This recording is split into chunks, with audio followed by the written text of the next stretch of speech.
Sir, आप जो Samajwadi cycle यात्रा निकाल रहे हैं इसके बारे में कुछ बता दीजिएगा। साइकिल यात्रा हमारा जो है देश बचाओ देश बनाओ समाजवादी साइकिल यात्रा राष्ट्रीय राजधानी दिल्ली में 22 नवंबर को नेताजी के अंतिम आवास से नेताजी के जन्म जयंती के उपलक्ष्य में स्टार्ट किया गया था और 22 नवंबर 2024 तक अनवरत चलेगा। हमारा उद्देश्य है समाजवादी पार्टी को ज़मीनी स्तर पर उतारना, गली कूचे में जा कर के कार्यकर्ताओं को जोड़ना। अभी हमारा जनसंपर्क का काम चल रहा है।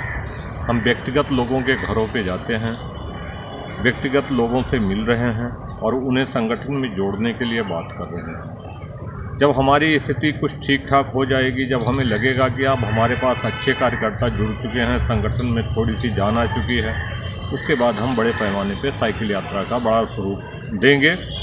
अभी हमारा मेन उद्देश्य है कि हम कार्यकर्ताओं के यहाँ जा कर के लोगों से संपर्क करके कुछ नए कुछ पुराने जो जुड़ना चाहते हैं, जो जुड़ रहे हैं, बड़ी तादाद में लोगों के फ़ोन आ रहे हैं कि आप हमारे क्षेत्र में आइए, आप हमारे एरिया में आइए, हम लोगों से संपर्क करवाते हैं। जहाँ से फ़ोन आता है वहाँ हम जाते हैं, लोगों से मिलते हैं।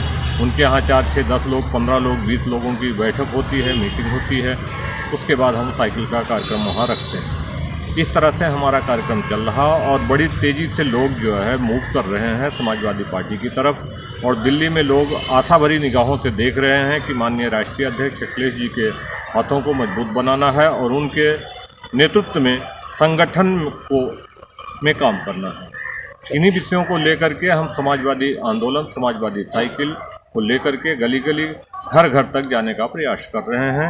हमारा उम्मीद है कि राष्ट्रीय राजधानी दिल्ली में आने वाले समय में समाजवादी पार्टी का आधार और संगठन दोनों मजबूत होगा। नारायण जी समाजवादी पार्टी दिल्ली प्रदेश के सचिव रहे हैं और वर्तमान में भंग इकाई के अंदर भी ये सचिव हैं और दिल्ली में बहुत अच्छे तरीके से सोशल एक्टिविटी को रखते हैं जनता के बीच में। और सोशल एक्टिविटी के चलते और पार्टी फोरम के अलग से होते हुए भी हम इनसे कुछ ज्वलंत मुद्दों पर बात करना चाहते हैं। श्री सत्यनारायण जी, हमारे चैनल में आपका स्वागत है। धन्यवाद। ये हमारा एक सवाल है कि आप जिस तरीके से दिल्ली की जनता के लिए बात करते हैं सामाजिक मूल्यों के आधार पर होकर, तो इसका क्या आपको मतलब निकलता है और आप इसको किस रूप में लेते हैं? देखिए, हमारा जो मुख्य उद्देश्य है समाजवादी पार्टी को, जो नेताजी माननीय मुलायम सिंह यादव जी का लक्ष्य रहा है कि समाजवादी पार्टी को राष्ट्रीय पार्टी कैसे बनाया जाए। हम ये मानते हैं कि जब तक ज़मीन पे संगठन को नहीं उतारा जाएगा, गली गली, घर घर जा कर के कार्यकर्ताओं को नहीं जोड़ा जाएगा। पिछले 25 साल से समाजवादी पार्टी के संगठन से जुड़ा हूँ, लेकिन अभी तक हम लोग कुछ ऐसा नहीं कर पाए कि जिससे दिल्ली में कुछ बड़ा वजूद दिखाई दे। इसी चीज़ों को लेकर के और माननीय राष्ट्रीय अध्यक्ष अखिलेश जी के नेतृत्व में हम लोग समाजवादी पार्टी को मजबूत करना चाहते हैं और समाजवादी पार्टी को राष्ट्रीय पार्टी बनाना चाहते हैं।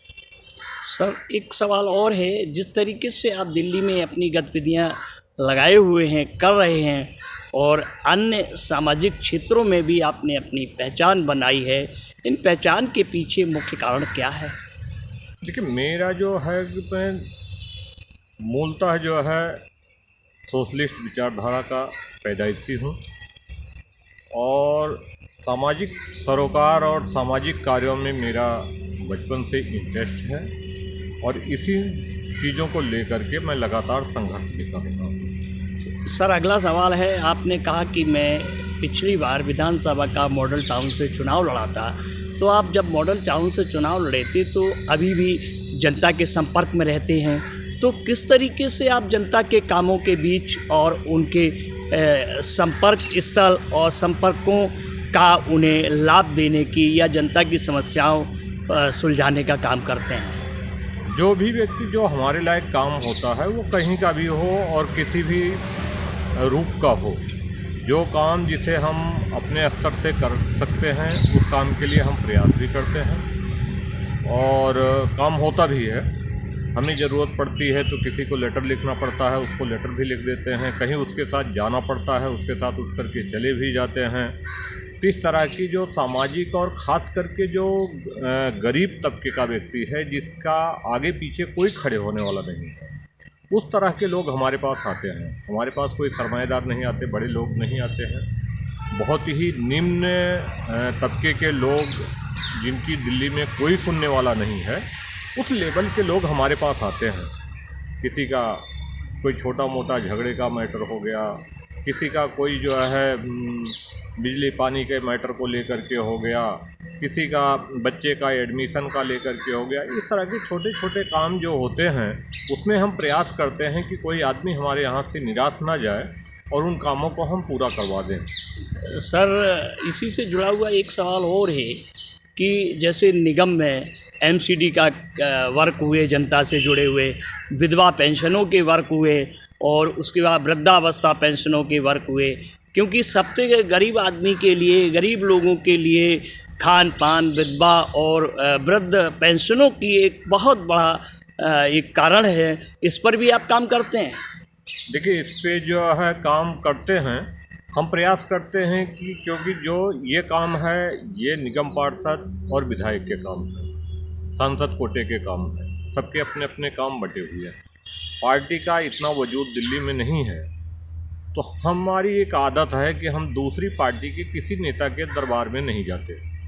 सरकारी लेवल पे सरकारी विभागों से जो काम हो सकते हैं उन कामों तक तो हम करवा लेते हैं, लेकिन हम किसी आम आदमी पार्टी, किसी कांग्रेस के या किसी भाजपा के विधायक या निगम पार्षद के पास जा कर के काम करवाएं, यह हमें शोभा नहीं देता और हम किसी के पास जाते भी नहीं। तो ऐसा लगता है कि आप केवल सरकारी लेवल पर ही काम निपटाने की कोशिश करते हैं? जी हाँ, सरकारी लेवल पे कि जो हमारे से काम हो जाए, जो कहीं चिट्ठी लिख देने से, किसी को कह देने से कि कोई काम हो सकता है, उसी काम को करते हैं। बाकी जो है नेताओं के माध्यम से जो काम होता है वो अपनी पार्टी के अलावा हम दूसरी पार्टी के नेताओं के पास नहीं जाते। धन्यवाद सत्यनारायण जी, आपने हमारे चैनल से बात किया। धन्यवाद। बहुत बहुत धन्यवाद सर, आभार।